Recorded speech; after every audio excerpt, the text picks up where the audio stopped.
Hello and welcome back to Koala Moon, children's bedtime stories and meditations designed to make bedtime a dream. Tonight's little tale is a reimagining of the classic story by Clara Dillingham Pearson, and it features a curious little bat who wants to find out more about what goes on in the forest when he is usually asleep. Close your eyes. And now I'll begin The Little Bat Who Wouldn't Go to Bed by Gillian Rogerson.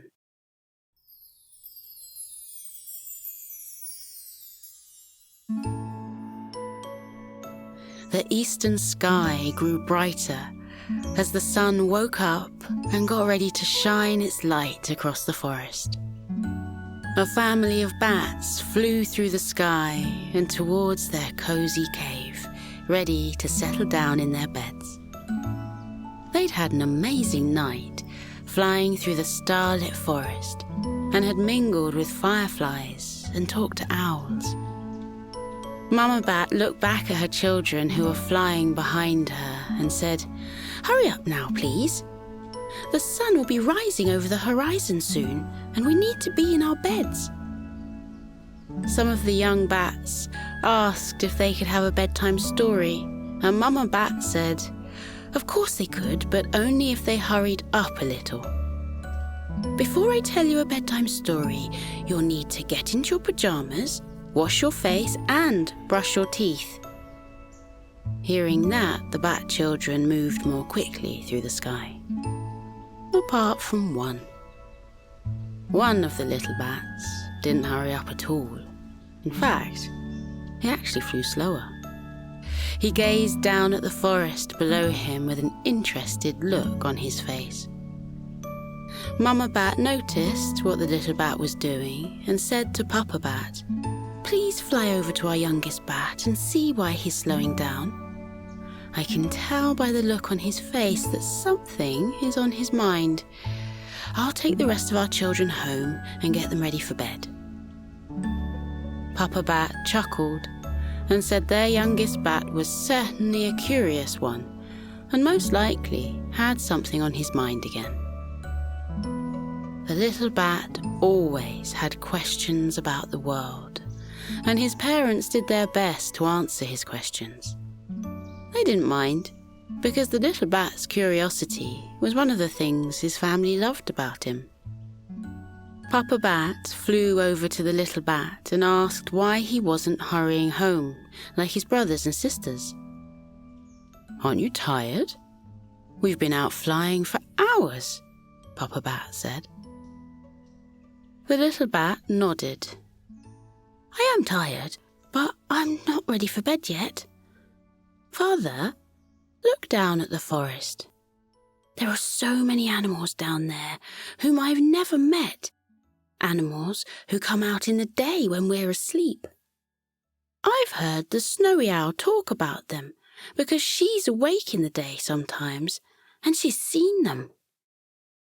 I want to meet them too. I'd like to know what they do all day, and I want to see what the sky looks like during the day too."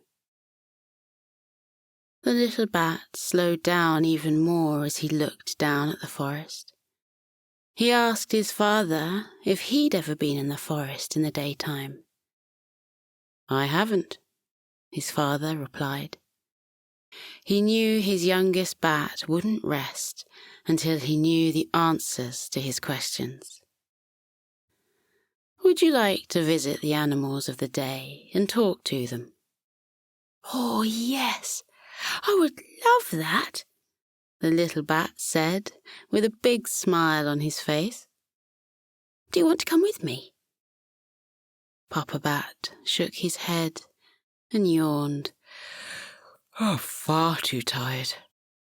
I want to get into my soft, comfy bed and fall asleep. You're old enough to have an adventure on your own. Go and explore. When you're ready, fly back home." He gave the little bat a goodbye kiss on his head and then flew towards the family cave, where his family were already in their pajamas. The little bat smiled to himself and wondered what he would discover on his adventure. The sun began to peep over the horizon, and the sky turned a delicate shade of pale blue. It was a colour the little bat hadn't seen before, and he thought it was quite beautiful. He swooped towards the forest. The early rays of the sun shone across the top of the treetops and turned the leaves from dark green to a paler green. It was another colour the little bat hadn't seen before. He was seeing a lot of new things already. A peculiar sound floated towards him from the trees. He recognized it as a bird's song, because he'd heard birds of the night sing before, but he hadn't heard that particular tune, and it was much louder than other bird songs he'd listened to. He wondered where the tune was coming from.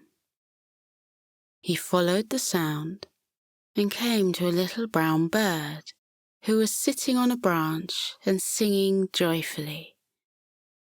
The bird had the most extraordinary bright red chest, and the little bat couldn't help but stare at the amazing bird. He soon remembered his manners, stopped staring, and said hello to the bird. "A very good morning to you," the bird replied. She smiled at the bat and tilted her head to one side as she gave him a closer look. "Excuse my nosiness, but what kind of animal are you?" "I'm a bat, and I've never been out in the day before. If it's not too rude, can I ask what kind of bird you are, and why you were singing your beautiful song so loudly?" "I'm a robin. I sing every morning. I just can't help myself," the robin chuckled. "I have such a good night's sleep that as soon as I wake up and see the sun rising over the trees, I just have to sing because I'm so happy. Do you feel like that when you've had a good night's sleep?" "We bats sleep in a cosy dark cave. It's very snug and comfy. I always have a great sleep. We wake up when the moon and stars appear." Thinking about sleeping made the bat yawn. He covered his mouth as he did so. The robin said, "Do you sing when the moon appears?" The bat shook his head. "I've never sung any songs before. It's not something we bats do. I don't think I can sing." "Everyone can sing. It's great fun. Would you like me to teach you a song? Then you can sing to the moon when you next see it." "Oh, that would be lovely. Thank you so much." The robin and the bat settled themselves more comfortably on the branch, and then the bird taught the little bat how to sing. He soon learned how to do it, and the robin was right. It was great fun. They sang some songs together, and then the robin said she had to fly as she had things to do. The little bat thanked her for teaching him how to sing and said goodbye to the robin. She flew away through the trees. The little bat hummed happily to himself. He couldn't wait to see the moon and sing to it. Perhaps he could teach his family to sing too. Thinking about the moon made him yawn again. Thoughts of his lovely, cosy bed floated into his mind and made him blink tiredly. Perhaps he should go home and get into his bed soon. He looked around at the forest. There was still a lot of exploring to do, so he decided he wouldn't go home until he'd met more animals. At that moment, a brown rabbit hopped happily through the undergrowth at the bottom of the tree. The little bat knew it was a rabbit because the snowy owl had told him what they looked like.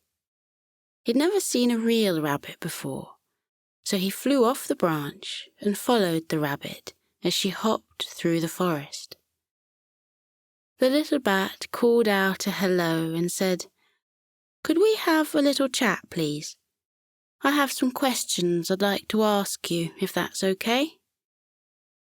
The rabbit stopped running, waved her paw in hello, and said, "Of course. Why don't you come down here, and we'll sit under the shade of this tree while we talk?" The little bat was glad to sit in the cool shade. He wasn't used to the sun's gentle heat, and although it felt lovely to feel so warm, he preferred the coolness of the night air. The rabbit and the little bat settled down in the grass. The rabbit asked the bat what he would like to know. "Why were you running so fast? And what was that funny thing you did when you leapt into the air and then landed on the ground again?" The rabbit smiled. You mean hopping?" She stood up and performed a few hops for the bat. The bat nodded. "Hopping? Is that what it's called? I've never seen anyone hop before." "Oh, I love hopping," the rabbit said. "It's one of my favourite things to do. And as soon as I wake up, I have to hop. You should try it. It's great fun." The little bat looked at his feet. "I don't think bats are supposed to hop, but I'll give it a go. Can you show me what to do, please?" "I certainly can. Watch me." The brown rabbit hopped up and down on the spot, and then she ran around the tree, hopping joyfully. She came back to the bat and told him to have a go. The little bat put his feet on the warm grass. He'd never touched the forest ground before, because he was always flying above the trees and never needed to stop. Thinking about flying made him look up through the branches of the tree. He saw patches of blue sky and soft, fluffy clouds drifting along. He liked flying very much and loved how the night breeze always felt so cool beneath his wings. When his family went out flying, they had a wonderful time soaring through the starlit sky before returning to their cave and going to sleep. The little bat yawned as he imagined his family asleep in their cozy beds. Even though he was tired, he wanted to see what hopping felt like. He watched the rabbit closely as she showed the bat what to do again. Then the bat copied the rabbit's bouncing movements. It felt very peculiar to begin with, but the bat soon got used to it and hopped happily around the tree. He agreed with the rabbit that hopping was great fun. The rabbit said, "Would you like to run through the forest with me? It's another one of my favourite things to do. I won't go too fast, and you can let me know if you get tired. Some of my friends are playing out today, and you can meet them." That sounded like a wonderful idea to the bat, so he hopped 3 times on the spot just for the fun of it, and then followed the rabbit through the forest. The ground still felt unusual beneath his little bat feet. Sometimes it was muddy, and other times it was dry. Fallen leaves and twigs lay on parts of the ground, and it felt strange to be running over them. He did like the noise of twigs breaking under his feet, though. It was a satisfying sound. The rabbit and the little bat met some other animals along the way. The bat said hello to a squirrel, a badger, and 3 field mice. They told him what they did during the day, and he told them what he did at night time. When the animals heard about his adventures, they said it sounded marvelous to be able to fly through the night sky. The little bat nodded and said it was marvelous. Thinking about night time made him yawn and yawn again. He just couldn't stop himself. He blinked his eyes tiredly. He knew he should be heading back home soon, but there were still things he wanted to see and animals he wanted to meet. The rabbit could see the little bat was growing tired, and so offered him a lift on her back. The little bat thanked the kind rabbit and climbed onto her back. He yawned again. He was feeling very drowsy, but he wouldn't go to bed. Not just yet. The rabbit took the bat towards a pond and introduced him to her frog friends. The little bat looked at the green frogs in amazement. They were leaping from one lily pad to another, before then diving into the water. Some were doing something in the water that the little bat had never seen before. He asked the rabbit why the frogs in the pond were moving so strangely. "They're swimming," the rabbit replied. "I tried it once, but I wasn't keen on it. I much prefer being on dry land where I can run and hop. Why don't you have a chat with the frogs and see if they'll teach you how to swim?" The little bat shook his head. "Oh no, I don't think bats are meant to swim, but I would like to talk to the frogs." The rabbit lowered her back, and the bat jumped off. The rabbit said she had to go because she was meeting a friend for lunch. The bat said thank you to the rabbit for the lift, and then waved goodbye. The rabbit bounded away through the forest.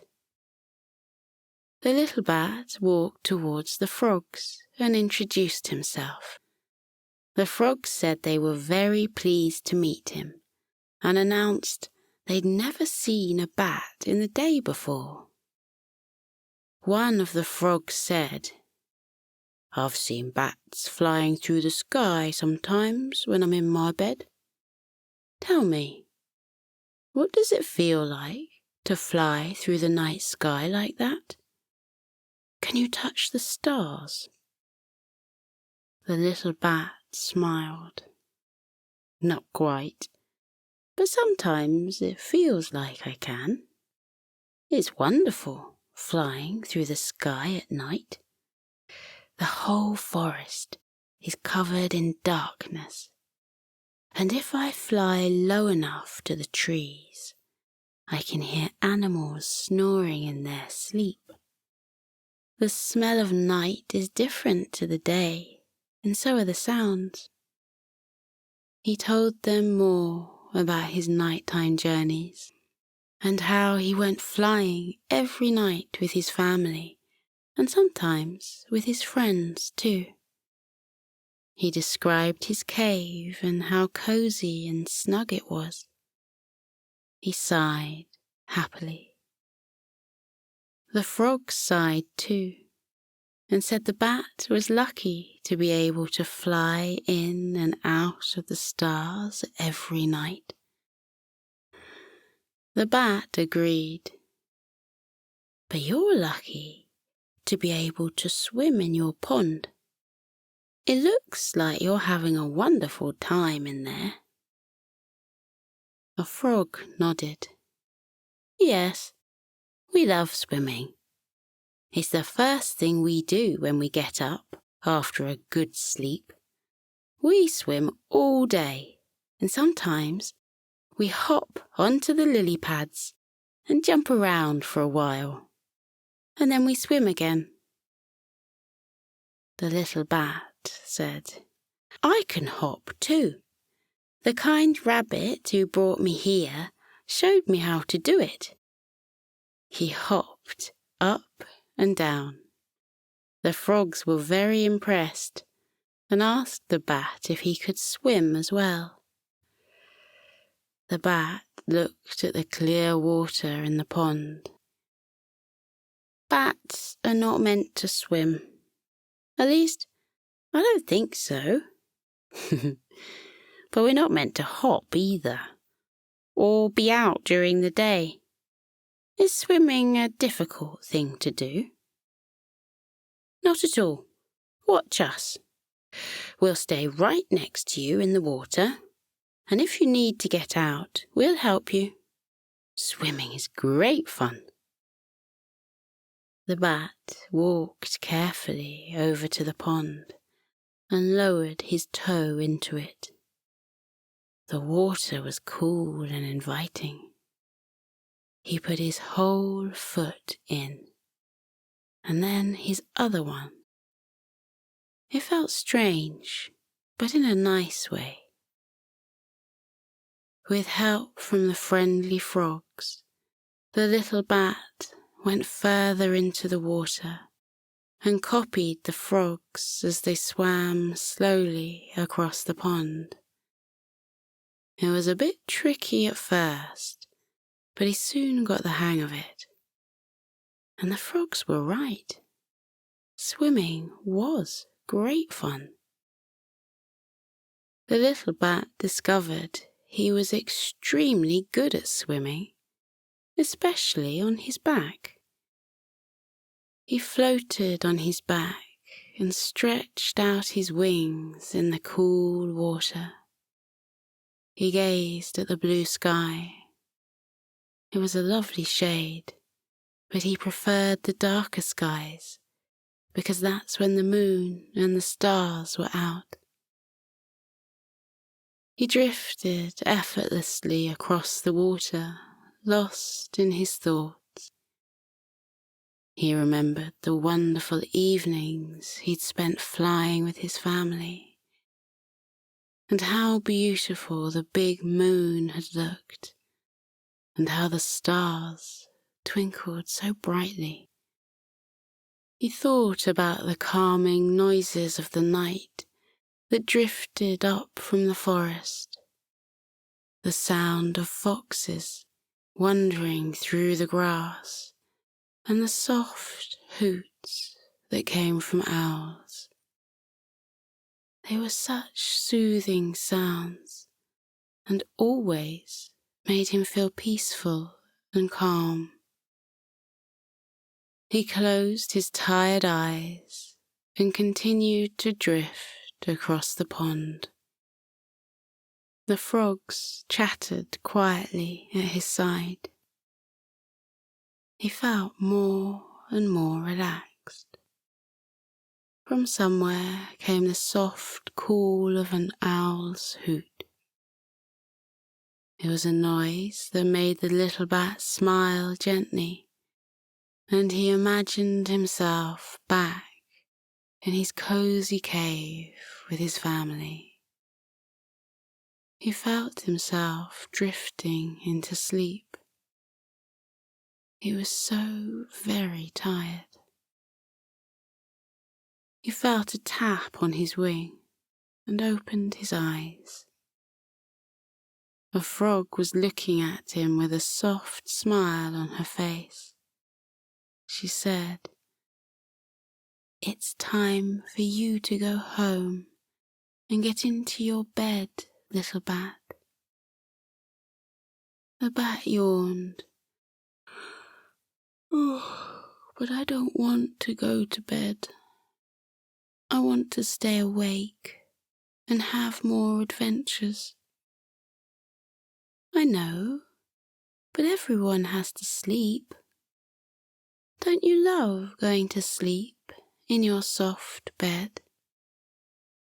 The bat nodded and yawned. And don't you love snuggling down under the covers and feeling so very comfy? The frog asked. The bat nodded again and yawned again. The frog said, I think you've had enough adventures for one day, my friend. It's time for you to rest.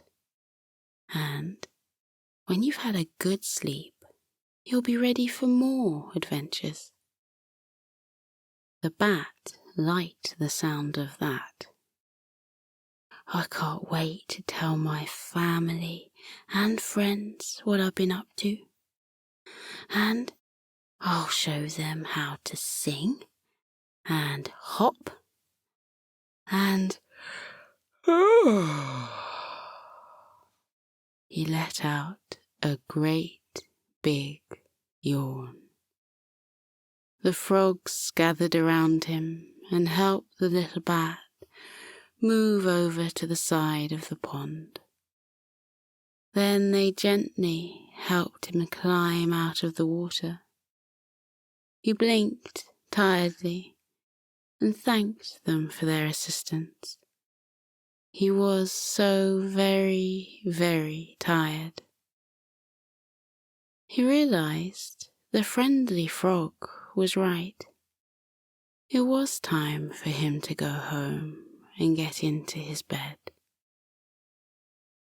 The bat looked at the sky. It seemed so far away, and he wondered if his tired wings would be able to carry him home. At that moment, a familiar friend appeared. It was the snowy owl. She said hello to the little bat and asked what he was doing in the forest during the day. The bat said sleepily, I was having an adventure, but I want to go home now. The owl could see how tired the bat was. She held out a wing and said, I will carry you home, little one. I'll have you back in your cave in no time.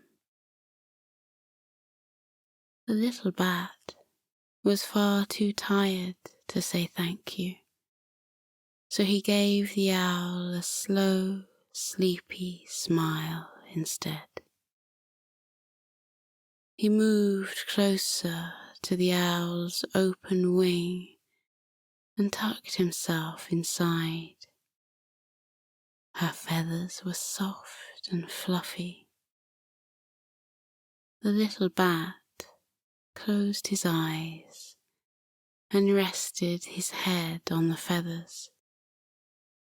He felt himself being lifted off the ground. He was glad he'd met the day animals, and maybe one day he would return to the forest and talk to them again. But for now, he was happy to be on his way home to his family and his soft, comfy bed. As he was carried home, the little bat fell deeper and deeper into a restful sleep. The owl arrived back at the bat's cave and tucked the little bat into his bed. She kissed him gently on his head and whispered, "Good night, little bat. Sweet dreams.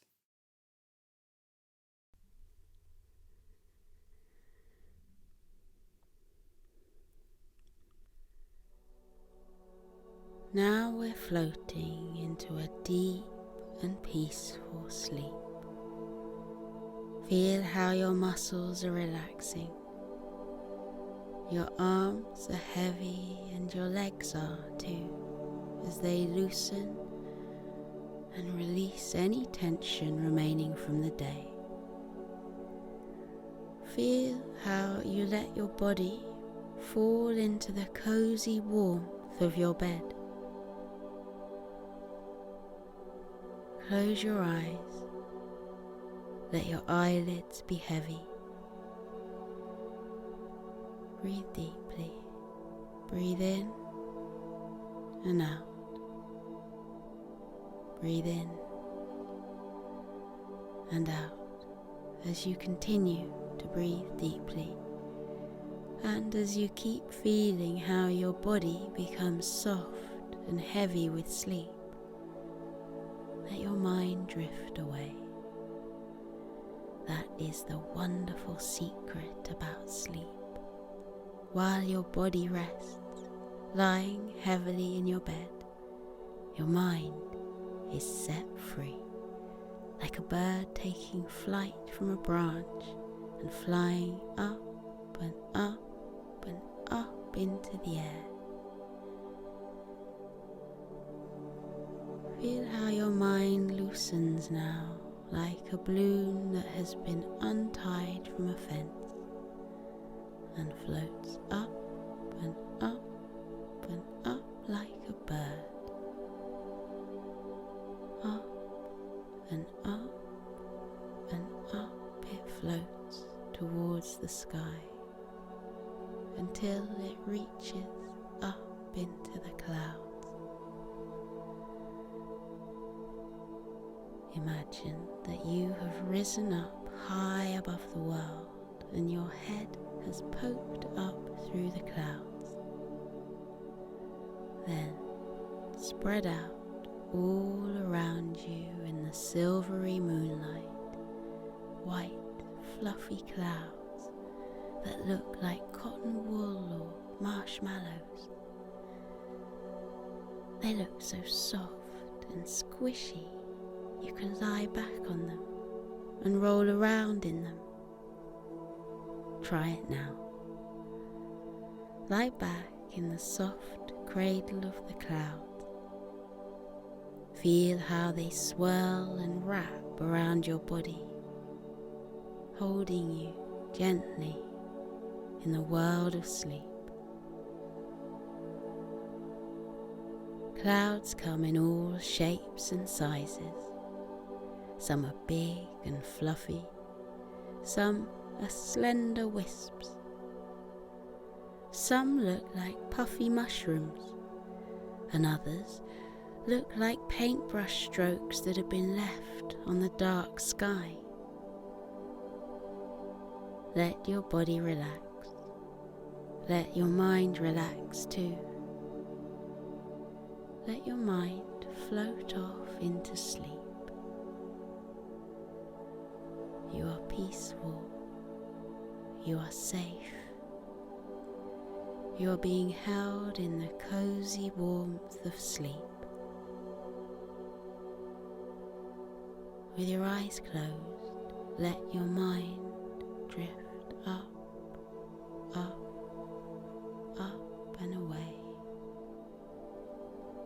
In the world of dreams, you can go anywhere you like.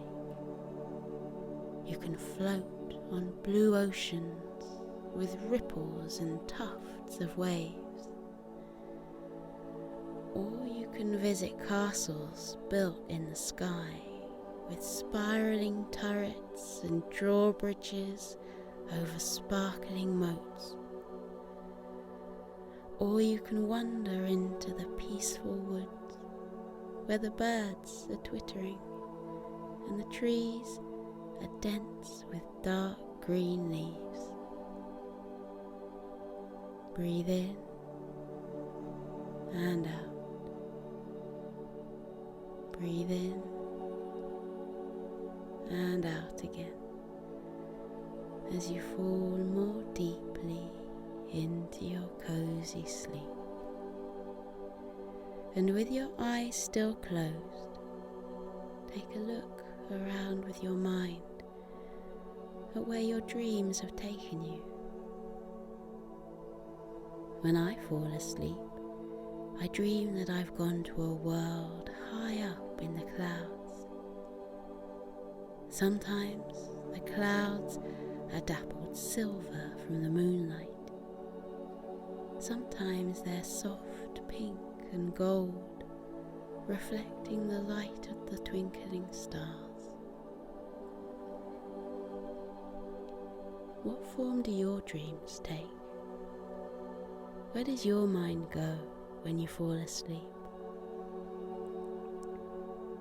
Maybe in your dreams there are flocks of white fluffy sheep huddling together on the green fields. Look at the mother ewe yawn widely before she tucks her little lambs beneath her woolly fleece. Or maybe you dream of a friendly dragon, curled up with his tail wrapped around him, a little trail of clouds puffing out of his nostrils. Look, the cloud dragon is smiling at us and waving. What a friendly dragon he is. Or maybe you dream of cute puppies lying on their backs, their tongues lolling out of their mouths, their eyes closing because they've had such a long day. They look tired, and there's their papa dog, fluffy and white, padding softly over to wish the puppies good night. Up here on the sea of clouds, you can be free. Feel how light you are, weightless, floating, drifting through sleep.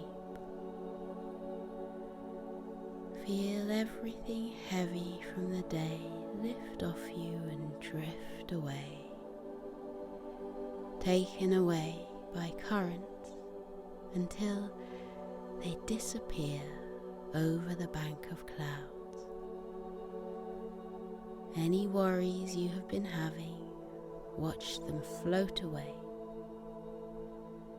Anything that has been weighing on your mind during the daytime, now you can let them go and watch them drift away. Your worries are not you. You are not your worries. You can let them go. Watch them float away. Now you are light as air. You are as gentle as starlight. You are as soft as the clouds. Up in the sleepy sky, everything is weightless and peaceful. The clouds stretch out like a sea of tranquility. Close your eyes and feel the clouds wrap around you. Feel them bearing your body gently into the land of sleep. Feel your eyes close. Feel them rest heavily as your body relaxes into sleep. Feel your mind lighten. Feel it loosen and drift away, light as a feather, soft as the clouds. Breathe in and out. Breathe in and out. The world of clouds is waiting for you. Let yourself fall into the clouds' soft, warm hug. They're here to protect you. They are here to cushion you. They are here to hold you as you enjoy your deep and peaceful sleep. Sleep well, little one. Sleep well in the land of clouds. Feel how light you are. Feel how weightless, floating, drifting through sleep, light as air, gentle as starlight, soft as clouds. Good night, little one. Sleep tight.